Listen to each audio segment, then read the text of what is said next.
ಪ್ರಧಾನಮಂತ್ರಿ ಆವಾಸ್ ಯೋಜನೆ ಅಡಿಯಲ್ಲಿ ಜನವರಿ 24ರಂದು ಹುಬ್ಬಳ್ಳಿಯಲ್ಲಿ ಮನೆಗಳ ಲೋಕಾರ್ಪಣೆ ಕಾರ್ಯಕ್ರಮದ ಸಿದ್ಧತೆಯ ಕುರಿತಾಗಿ ಧಾರವಾಡ ಜಿಲ್ಲಾ ಮಟ್ಟದ ಅಧಿಕಾರಿಗಳ ಪೂರ್ವಭಾವಿ ಸಭೆಯನ್ನ ನಡೆಸಲಾಯಿತು.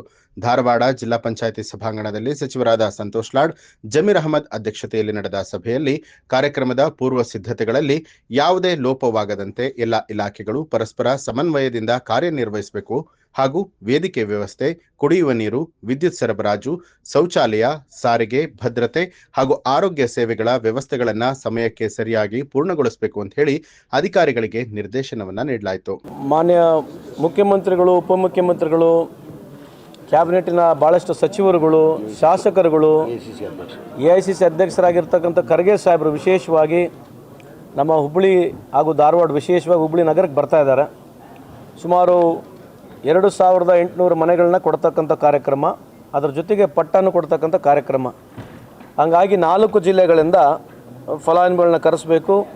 ಅದರ ಜೊತೆಗೆ ನಮ್ಮ ಬೇರೆ ಬೇರೆ ಇಲಾಖೆಗಳಿಂದ ಏನು ಫಲಾನುಭವಿಗಳಿದ್ದಾರೆ ಅವ್ರನ್ನೆಲ್ಲ ಸೇರಿಸಿ ಒಂದು ಕಾರ್ಯಕ್ರಮ ಮಾಡಲಿಕ್ಕೆ ನಮ್ಮ ಸಚಿವರಾಗಿರ್ತಕ್ಕಂಥ ಜಮೀರ್ ಅಹಮದ್ ಖಾನ್ ಅವರ ನೇತೃತ್ವದಲ್ಲಿ ಈ ಒಂದು ಕಾರ್ಯಕ್ರಮ, ಅದರ ಜೊತೆಗೆ ನಮ್ಮ ಧಾರವಾಡನಲ್ಲಿ ವಿಶೇಷವಾಗಿ ನಮ್ಮ ಹುಬ್ಬಳ್ಳಿಯಲ್ಲಿ ಪ್ರಸಾದ್ ಅಬ್ಬಯ್ಯ ಅವರು ಮುತುವರ್ಜಿ ವಹಿಸಿ ಕಾರ್ಯಕ್ರಮನ ಮಾಡ್ತಾಯಿದ್ದೀವಿ.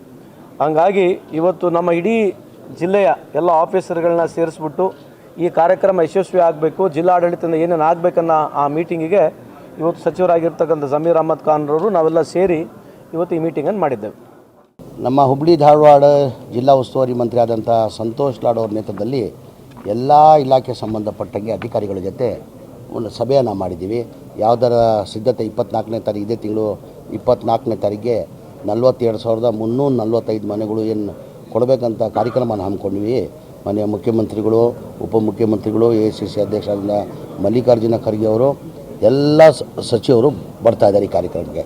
ಯಾವ ಥರ ಸಿದ್ಧತೆಯನ್ನು ಮಾಡ್ಕೊಳ್ಬೇಕಂತ ಹೇಳ್ಬಿಟ್ಟು ಎಲ್ಲ ಸಂಬಂಧಪಟ್ಟ ಅಧಿಕಾರಿಗಳ ಜೊತೆ ಒಂದು ಸಭೆಯನ್ನು ಮಾಡಿದ್ದೀವಿ. 24ನೇ ತಾರೀಕಿಗೆ ಕಾರ್ಯಕ್ರಮಕ್ಕೆ ಒಂದು ಕನಿಷ್ಠ ಮಿನಿಮಮ್ ಅಂದ್ರೂ 1-2 ಲಕ್ಷ ಜನ ಸೇರಿಸ್ಬೇಕಂತ ಪ್ರಯತ್ನ ಮಾಡ್ತಾಯಿದ್ದೀವಿ ನಾವು. ನ್ಯೂಸ್ ಅಲರ್ಟ್, ನಿಮ್ಮಿಂದ ನಿಮಗಾಗಿ.